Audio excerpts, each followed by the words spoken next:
In the quaint cobblestone embrace of Willowbrick Village, where ivy-cloaked cottages huddled against the whisper of ancient willows, stood the Willow Café, a sanctuary of warm hearth and handwritten menus. Isabella Thorne, at 35, was its beating heart, a woman of ethereal grace, with auburn waves that fell like autumn leaves and eyes like polished amber, holding the quiet fire of storms weathered. 10 years prior, she had been Julian Hale's muse, a budding artist swept into the whirlwind of his ascent. He, a visionary architect turned CEO of Hale Horizons, had promised her constellations. But ambition's siren call led him to boardrooms and a loveless marriage of convenience, leaving Isabella shattered on the eve of the dreams, with child and without farewell, a single note: "Forgive me. The world demands more." She had rebuilt from the ruins, her fingers, once tracing blueprints beside his, now kneading dough and cradling secrets. The café bloomed from her resilience. Mismatched chairs around scarred oak tables, walls adorned with her watercolors of forgotten skylines, and the air scented with cinnamon and solace. Patrons came for the lavender scones, stayed for her stories woven into every pore of chamomile tea. But the true light was Leora, their daughter, 9 years old and fierce as a hidden river. With Julian's raven curls framing a face of porcelain delicacy and Isabella's amber gaze, Leora was a melody of what might have been, curious, unyielding, her laughter a chime that chased shadows from the corners. Leora knew fragments of the tale: a father who built towers but couldn't stay for bedtime tales, a mother whose smile hid oceans of ache. Isabella shielded her with gentle myths: "He sails distant seas, charting stars for us," but Leora's heart, sharp as a painter's brush, sensed the undercurrent of loss. She helped in the café after school, her small hands sketching menus on napkins, dreaming of a world where families weren't puzzles with missing pieces. It was a rain-lashed Tuesday in October when the door chimed with fate's irony.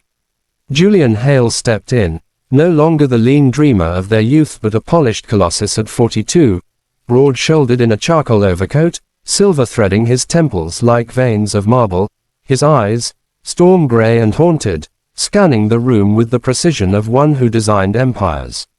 Hale Horizons now pierced skylines worldwide, his name synonymous with innovation, yet his life a hollow echo.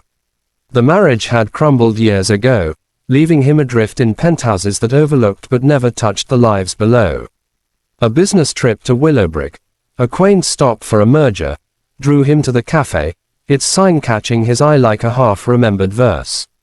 The bell's tinkle froze Isabella mid-pour, her hand trembling as porcelain met saucer. Time fractured, there he was, etched in raindrops, the ghost of promises.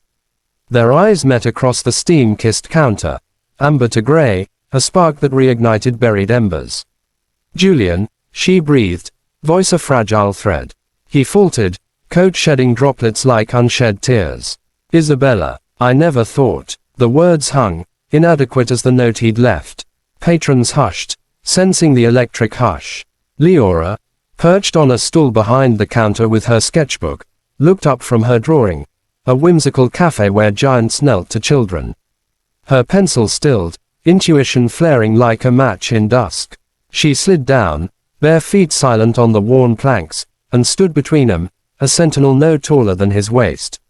"Mama," she whispered, but her eyes, those amber mirrors, locked on Julian, reading the fracture in his poise. He knelt instinctively, compelled by some paternal gravity, his voice roughened by regret. "Hello, little one. I'm a friend of your mother's." The lie tasted like ash. Isabella's hand fluttered to Leora's shoulder, a silent plea for grace, but the girl, wise beyond her tender years, saw through the veil. She had pieced the myths together from faded photos in Mama's locket, from the way Isabella's gaze lingered on newspaper clippings of towering spires. Leora's chin lifted, not in anger, but a quiet thunder. "You're the builder," she said, her voice clear as a bell tolling truth. "The one who makes castles in the sky. But Mama says real homes aren't made of glass, they're made of staying." The café held its breath. An elderly regular set down her fork, tears glistening. Julian's empire, vast as it was, offered no shield against this child's unvarnished blade. He reached for words, but Leora pressed on, unfolding her sketchbook to reveal pages alive with color, a cafe aglow, a woman with auburn waves laughing, a shadowy figure at the door, reaching, not leaving. "This is us," she said, thrusting it forward like an indictment and an invitation. "You left before I could draw you in. But Mama, she drew us whole anyway." Her small finger traced the figure's hand, extended toward the light. Julian's breath caught, the weight of a decade's absence crashing like waves on forgotten shores. He saw it then, not the CEO's reflection in polished steel, but the man who had bartered love for legacy, leaving Isabella to forge gold from grief. Isabella watched, heart a tempest, love's ghost stirring beside betrayal's scar. "Leora, love," she began, but the girl turned, wrapping arms around her waist. "He can stay for tea, Mama. But only if he promises to draw with me." The simplicity pierced Julian deeper than any boardroom verdict. He nodded, throat tight, sliding into a booth as Leora fetched scones and pencils. The rain softened outside, mirroring the thaw within.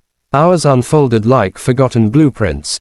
Julian's hands, calloused now from signings not sketches, fumbled crayons beside Leora's sure strokes. He spoke haltingly, of lonely towers that echoed with silence, of a heart that had wandered but never escaped her pull. Isabella joined them, her amber eyes softening as stories bridged the chasm.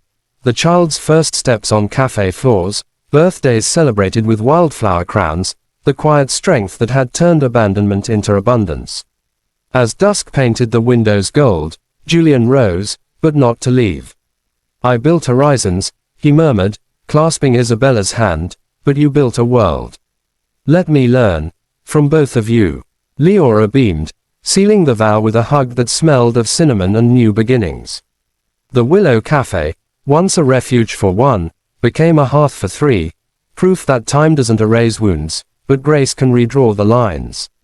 Word rippled through Willowbrick, the Titan humbled by a child's truth, hail horizons shifting to sustainable homes, grounded, enduring. And in the cafe's glow, under willows that swayed like benevolent guardians, they mended, a family sketched not in haste, but in the deliberate strokes of forgiveness. For in the end, empires rise and fall, but the heart's true architecture withstands the fiercest storms, built on the courage to return, and the mercy to receive. Thank you for watching this story till the end. Sparkles, if it touched your heart, please support us. Thumbs up, give it a like. Speech balloon, share your thoughts in the comments. Bell, subscribe to our channel and turn on notifications. Your support helps us create more stories that inspire and make you believe in miracles. Your participation means a lot to us.